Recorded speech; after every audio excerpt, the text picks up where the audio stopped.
Yan. Timing. Ayun. Yung mga crush niya na O dahil. bakit maganda naman si Liza? Ano ha? And also, vice ganda. Masya ako crush. Patay. Kasi si Vice Ganda also. Sabi ko, Oo. no. Sabi ko, Vice Ganda. No. Crush ko daw si Vice Ganda. Yun.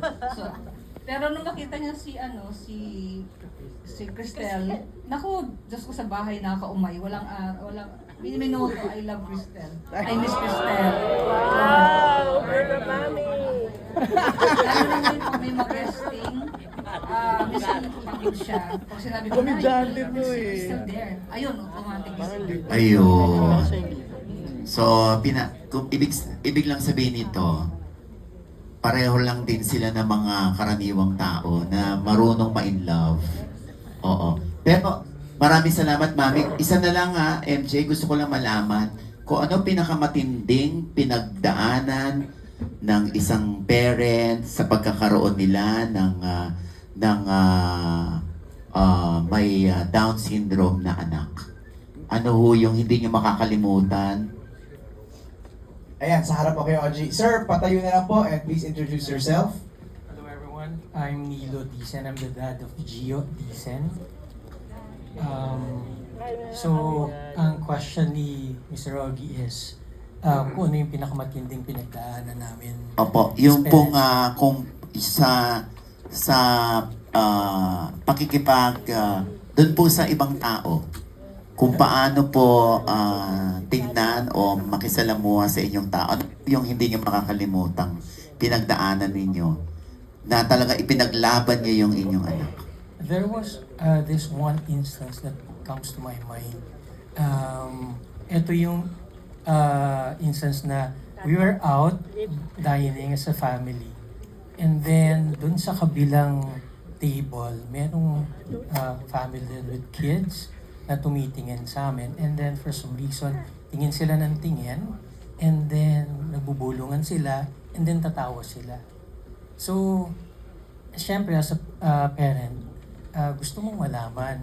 Hindi naman nagmimik ng fuss yung anak namin. Hindi naman siya magulo. Kumakain lang kami ng tahimik. But then again, ano yung reason why ganun yung ginagawa nila? So, I had to stand up and go to the table and approach them and ask those people. Sabi ko, meron ba kayong gustong itanong tungkol sa anak namin? At baka pwede kong i-explain sa inyo, meron ba kayong gustong itanong? And then, tumigil sila. Tinignan lang nila ako. Kasi I think just them being themselves, malaki yung prejudice ng society against them. And yun yung nakikita ko na value ng movie na ito. That's the reason why I'm very thankful kay Miss Sylvia for, taking the risk in producing this movie, and kay Direk for the story that she wrote about yung kids namin. Kasi alam naman natin nowadays na yung mga ibang groups, yung cause nila, I won't mention na lang kung ano yung mga groups na yun, but they're making advances already. But our kids, walang nag-champion ng cause nila.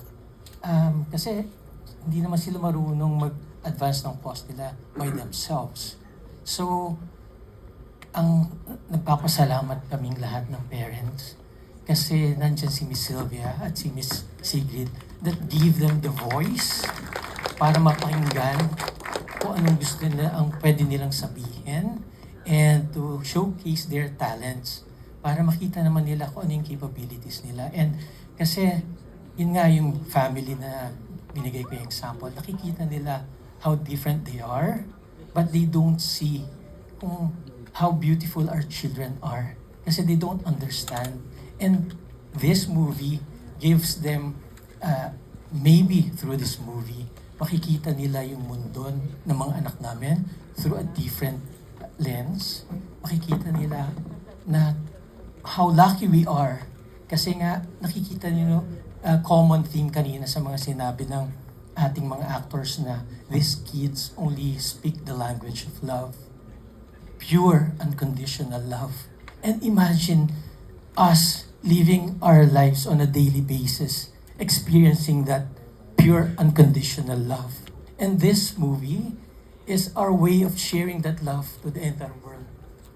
Diba? Makita nila na iba yung mga kids namin because the thing that makes them special is because they're pure, unadulterated, unaffected by the society at large. Kung ano nangyayari. Walang politics, wala.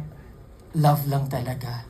And if you're going to think about it, anong difference sa kanila? Meron silang extra chromosome. And sabi ko nga, pinag-usapan namin ng wife ko, kung yung extra chromosome is what makes them special and loving, baka kailangan ng mundo yung extra chromosome na yun to make this world a better place. Di ba? Di ba maganda yun?